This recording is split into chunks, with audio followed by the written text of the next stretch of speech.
Thank you. Thank you, Dwayne, for the invitation. I really appreciate this, and thanks to the Everett Poetry Night. This is great. It's really cool. And a great audience. This is a great turnout, and I really enjoyed the open mic. That was really fun. And thanks to Marilyn for the great food and coffee drinks. And I want to reiterate what Dwayne said about thanking Lana Heckman Ayers, the publisher and editor of Moonpath Press. She's out of Kingston, and she has really devoted her life to supporting poets in the Northwest. And she actually has 3 different presses that she runs. So if you have a manuscript you're putting together, do submit to her. She's really nice. She's cool. All right, I'd like to open with a quote from the poet Marie Howe. Poetry is a cup of language to hold what can't be said. Let me read that again. Poetry is a cup of language to hold what can't be said. And this is the true nature of poetry and why I use poetry to express this story of my mother and myself. Poetry uses image, language, and metaphor and simile to express things that is very hard for us as individuals and hard for our culture to express. Some things are unsayable. They are so difficult, but we can at least attempt to talk about these things and express the deep emotion through image. So, through that introduction, this book is about my mother, who was mentally ill all through her adult life, including when she was raising me. And poetry is the way that I can talk about these things. I submitted this manuscript 45 times. 45, yes. And I had, so don't give up on your dreams, right? If I can submit something for 45 times, you can too. And I would get rejections, and there would be a handwritten note or something, an email, saying, we really like the poems, but this book is kind of dark. You know, it's kind of depressing. But my perspective is, this is a fact of human nature, the human condition. We have joy and we have sadness. We have happiness and we have grief and loss. And that part of our life should be expressed and actually honored also. And another quote I really like is, you would not see the stars except for the night, right? So that we come through challenging journeys where things are dark, but we get through it and we're stronger people for that, and we can appreciate the rest of our lives and the joy that we would experience. So what I'm going to do is read a series of poems without introducing each one. I'm just going to read the titles in the poem, and we'll go through a couple of them just to kind of set the framework. Can you hear me? Okay. Offering. They are walking in snow. The mother pulls her small daughter inside her coat. Together, their feet make the tracks of one animal. Childhood lexicon. Unbidden, they live in her drawings. Minotaurs, ogres, cyclops, her favorite serpents, some who dive and spout innocent water. At the sitters, she grazes through a giant Webster's, copies beasts and their unpleasant details. Scales mounded on thorny bodies, sharp claws, 3 toes in front, 2 in back. Dragons with her mother's green eyes. In 2nd grade, her aunts, her teacher, remark on her skill with the pencil. It whittles a figure to gray shades, its point cool and sharp. Mythology. The child was tiny. All things were warm, including the river. Then winter came. The river became ice. The ice was imperfect and left a hole. There's nothing to do, the child's doctor said. The hole's in her heart. It will murmur at the night. Soon ice covered all her world.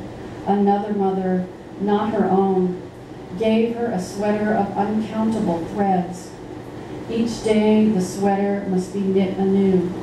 Each night Penelope, unraveling, shows her how.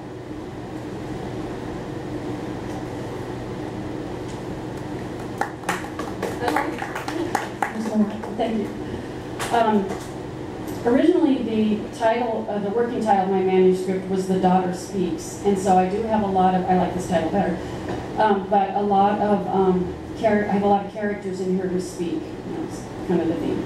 Persephone speaks. When will we be in our own home, Mother? This gray to lighten, the sun to lean through our window as we eat breakfast together. We're caught in this dark world of gone. Your beautiful mind, my green years. Braid my hair again, Mother. Brush out the night I feel growing inside me. Dirt is in my mouth and beneath my fingernails. Wash me, scrub the skin and heart, polish my bones, and I will be new again. Caress me. Your touch is warm sunlight. Speak, Mother. But your tongue is bound with the knots of all you haven't said. Many of you are familiar with a persona poem. You take on another person and write from that perspective. So this was probably the hardest poem I wrote, which was from the perspective of my mother, pretending I was my mother and what she went through. Hospital, interview with the mother. In the small white room, they keep asking, can you state a current event? My childhood was happy. I remember fields of grain bending and growing. I was afraid of spring, those deep unplanted furrows. I wanted to be a storm. Snow in winter was a storm. Lake ice cruelly chopped into blocks to lie in summer sawdust. Summer was heat and watermelon juice, grasshoppers to fit your hand. One day, the wheat stalks were broken, every other one. After school, I skipped rope, but my shadow did not move with me. There was noise and beauty. Grasshoppers came, they spoke and told me to rest. I was so very, very tired. Rest, they said. I lay in grass, and darkness lay beside me. One of the things that has been really gratifying to me as I've read to various audiences is how many people come up afterwards and thank me and say, thank you for expressing that. I have a daughter who's mentally ill. I have a father who has dementia. So a lot of these poems are just recognizing what the person could have been, what they were, and grieving the loss of what they could have been. And it's important to recognize that. So my next poem is about my grandmother, Grandmother's Rock. Iron. Grandma says, she says, put the butter on like this. Sizzle goes the waffle iron. Pour the batter, she says. I lift the green jug. Watch white batter like thick cream hit metal peaks. Fill valleys, spill over.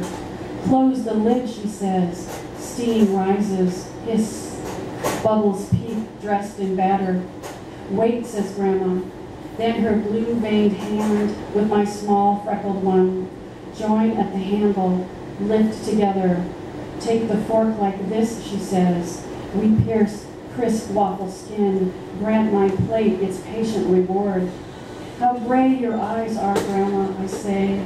Then her forearm, roped with muscle, lifts her soft hand to smooth my hair. Yes, she says, they are gray like metal, and inside I am strong, and inside you are strong, like iron.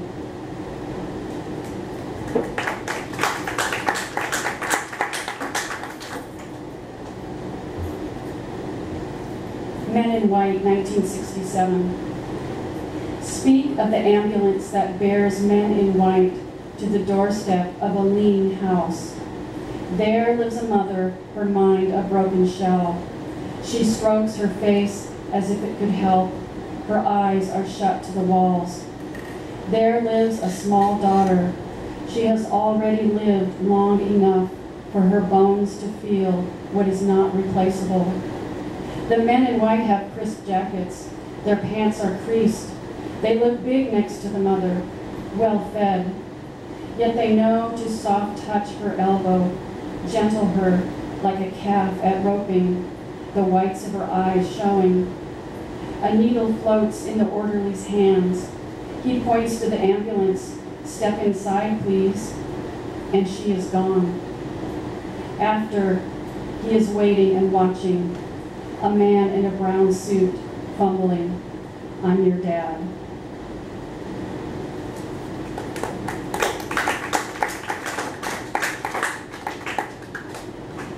So just as we have our nuclear family, as we grow older, we tend to have a larger spread of friends, and they become our family too. So this is kind of like that.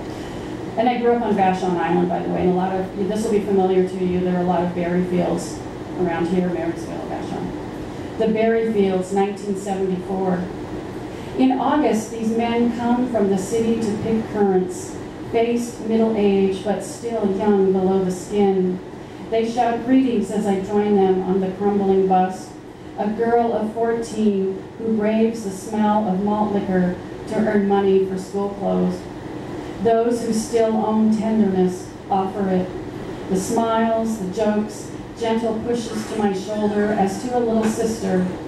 In the fields, I lean over rows beside them. The vet, dark prisoner of his scroll tattoos, chest bare under a leather vest. Indians with broad, planed cheeks flushed, stiff hair pulled back with a cord, or with a bandana on forehead like Geronimo. A small Filipino man, his hat, USS Kitty Hawk, crushed to his skull, works silently and alone. Current juice prickles our arms, pant knees are worn from our supplicant kneeling. We are all beggars here, but dignity knits us together. This small family, impermanent, flawed, it made me happy to be claimed.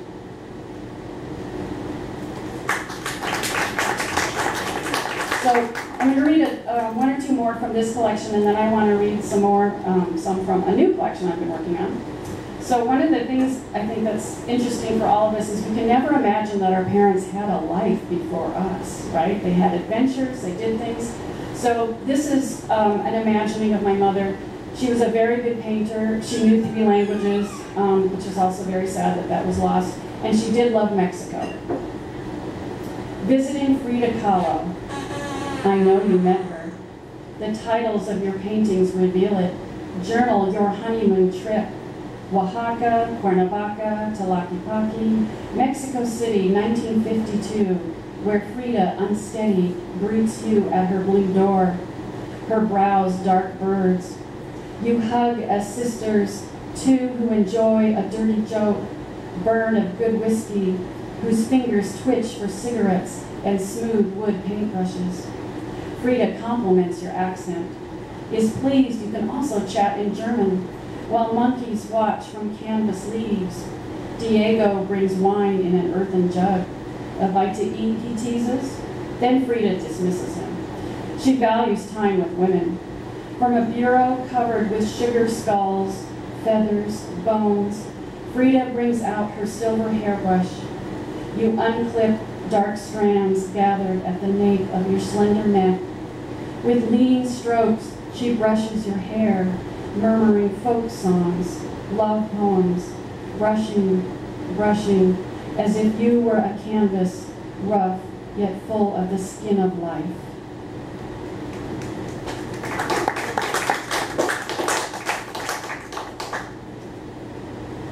So this last one, our mothers teach us about living, and they also teach us about dying, and my mother passed away about 19 years ago, and I couldn't write this until about 10 years after her death. It was just too immediate. But then the writing happened. Urn. They said urn at the mortuary, but it was a can. Shocking when laid in my hands. Her years of life, dust to sift in a metal tube. Like a kaleidoscope, I hold the can to my eye, see spring flowers, a paintbrush, turn. Bread, bottle of whiskey, music, turn, scraped elbows, kisses. How can we imagine the body enkindled, cracked to immeasurable pieces, soul left to remake itself to colors, bones of the hand, white July 4th sparklers, red engine behind the hand, pulsing, then still. Where to locate her last song, cup between palms, its breath and note, where to press and leave my print on her tan flesh.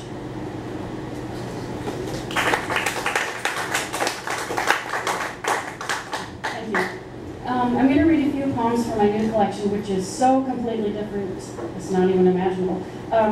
So in 1986, my husband and I lived in Central America. We lived in Guatemala and Nicaragua for a year.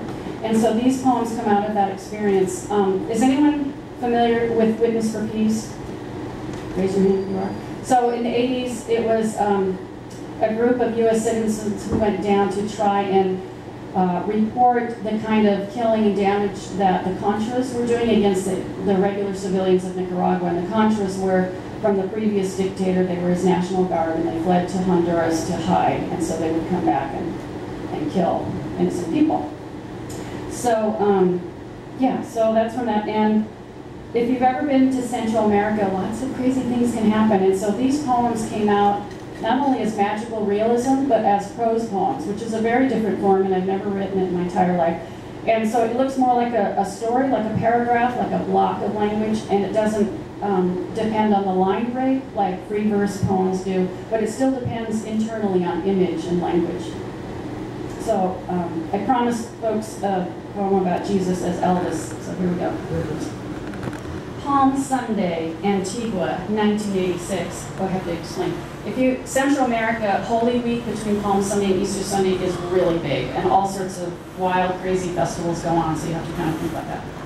Palm Sunday, Antigua, 1986. Consider Jesus, the plastic mannequin. In his flowing robes, he looks fabulous. Braced on a huge platform, a divine Macy's float, hoisted on the shoulders of 80 Roman soldiers in bristle-brush helmets and plastic armor. He's like Elvis. With his long brunette wig and its gentle flip at the shoulders, he's a 70s icon. Jesus loves his job, visiting each colonia, each cluster of houses on cobbled streets. He's everywhere. All day Jesus processes, the sun beating, but he does not sweat. On a bumpy street, Jesus shakes his hips, just a little. The crowd swoons, sweaty palms rub rosary beads like dice. Crucifixes blaze like medallions. They know Jesus dies next Friday. Now Palm Sunday is ending, and Jesus glides by the city prison. The inmates have scrubbed the stucco jailhouse to shining. Hey Jesus, we've got a room for you, they call. Jesus winks, waves back.